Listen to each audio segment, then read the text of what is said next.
السلام عليكم ورحمة الله تعالى وبركاته. اللهم صل وسلم على الحبيب رسول الله. الحلقة اليوم غتتكلم على المصيبة والسرقة ديال تنظيم كأس العالم من المغرب من طرف فرنسا في هذه المؤامرة اللي شفنا في الكان في تنظيم كأس الأمم الإفريقية.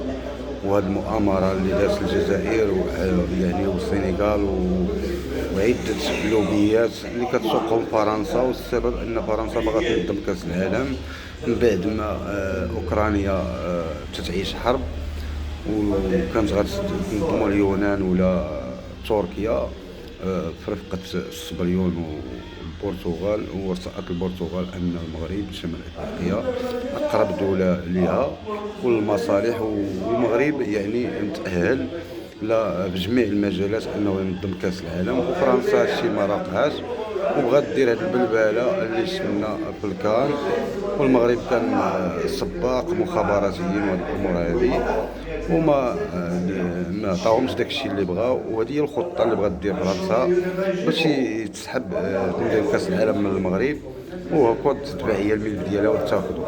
السلام عليكم. وعليكم السلام. مؤامرة فرنسا يعني تفرشات. اللهم صل وسلم على الحبيب رسول الله. لا يبلع الساحر من حيث اتى.